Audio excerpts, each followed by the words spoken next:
we're now looking at linear inequalities, or sometimes called inequations as well. So what we're doing in this lesson is we're reviewing methods of solving these inequations, and we're also graphing them on a number line.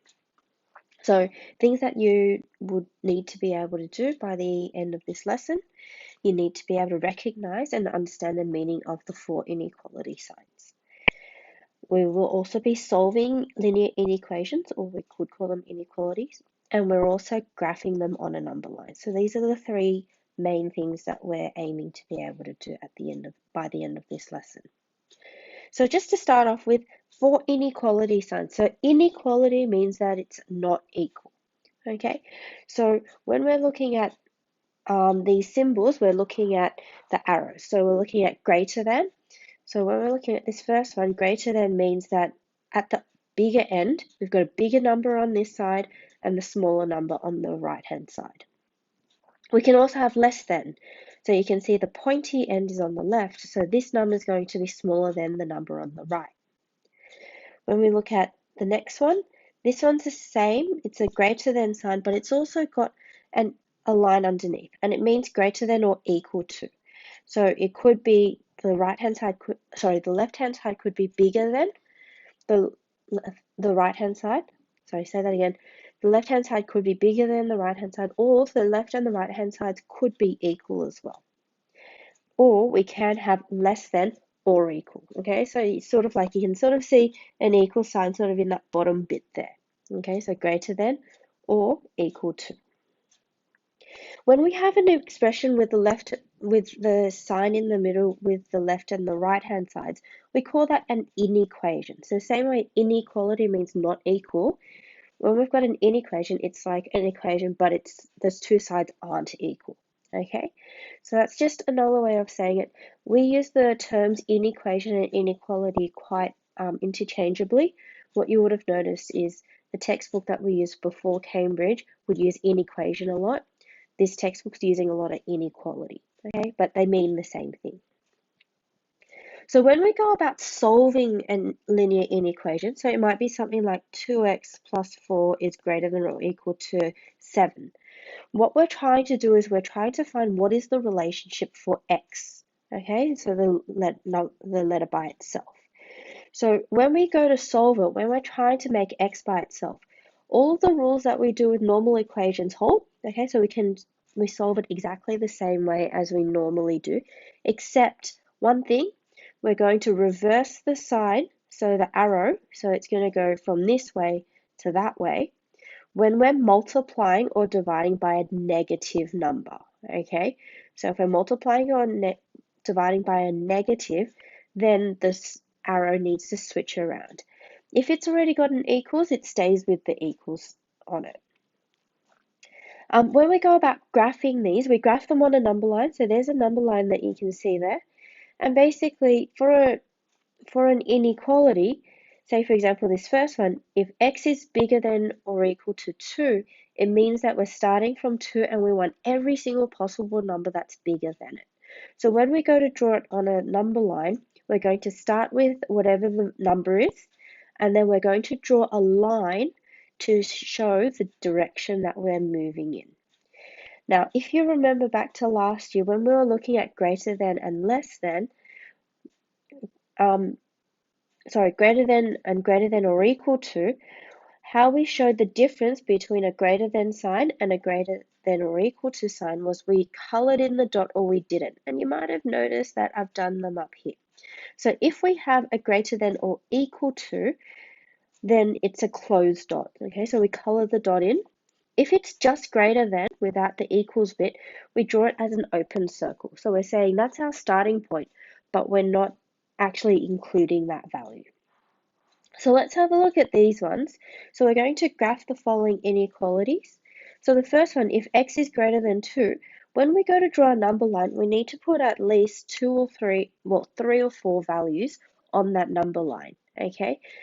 As much as possible, we try to include 0, but if we can't include 0, as long as we've got a couple of numbers there and we can see the scale of what's happening, that's sufficient.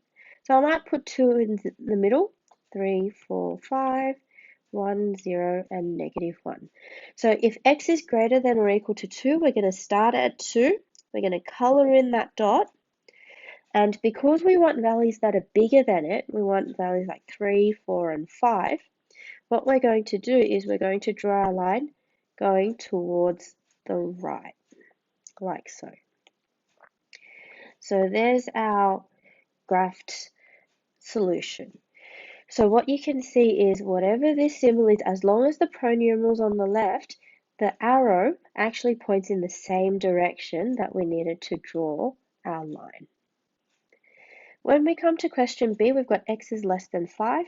So we'll put 5 somewhere on the number line, 5, 6, 7, 4, 3, 2, 1. So we're going to be starting at the 5, and then we're moving towards the left. So we're going to draw a line going in this direction, and that's the graph of this solution. So it's everything that's smaller than 5, but not including it. And you can see that in that open circle there. What we can also do is we can have values of x that are between two values. So here we've got 1 is less than x is lesser or equal to 2. So that means x is between 1 and 2. It's not equal to 1, but it is equal to 2. So it can be a line where it's sort of lopsided. So if I put numbers on, minus 1, 0, 1, 2, 3, 4, 5, what we've got is we've got 1, and it's open circle. 2 is going to be a closed circle.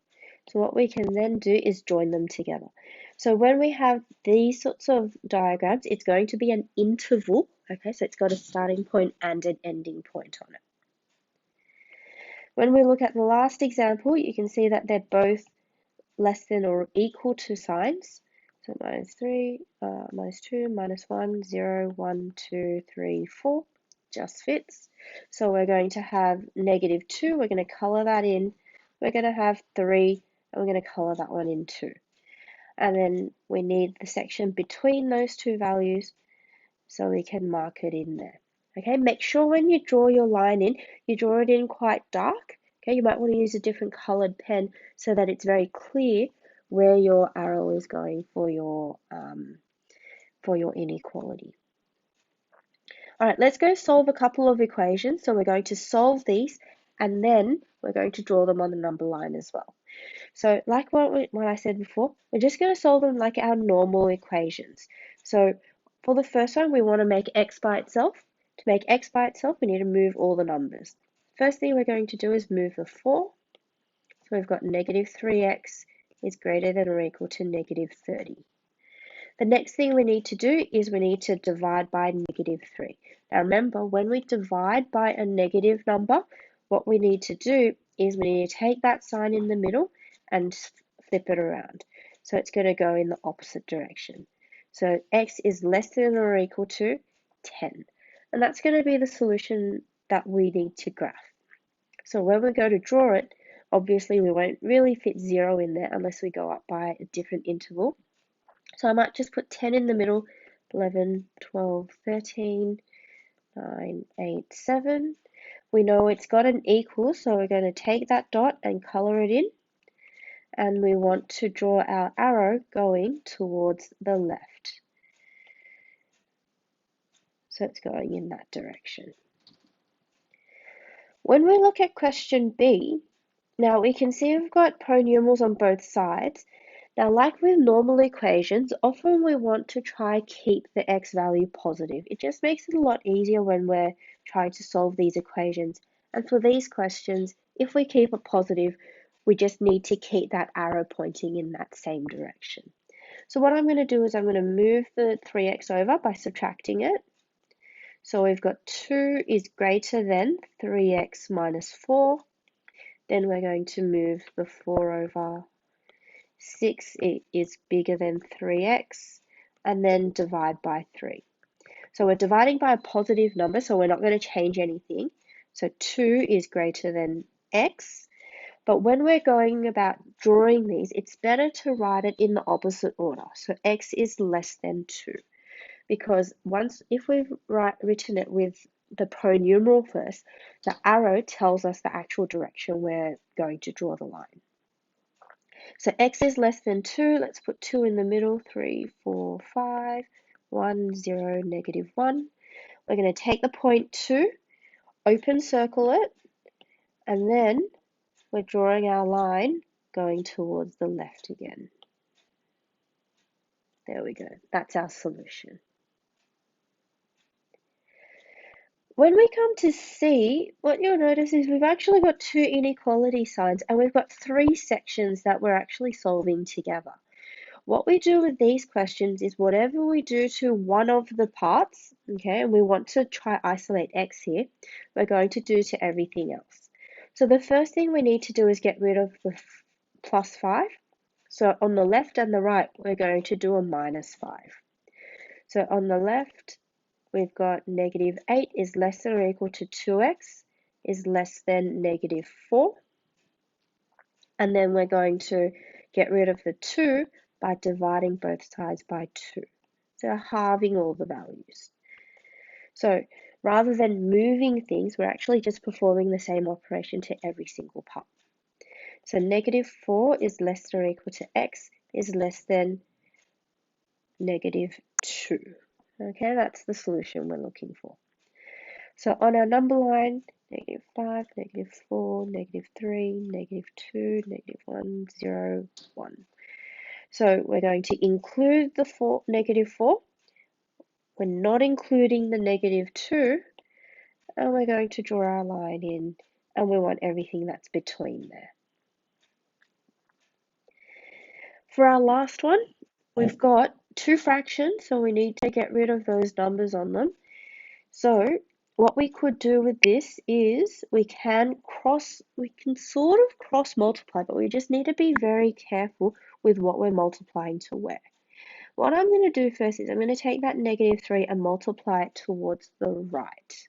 Okay, so we'll have negative p plus 2 is greater than, remember negative, multiplying by negative 3.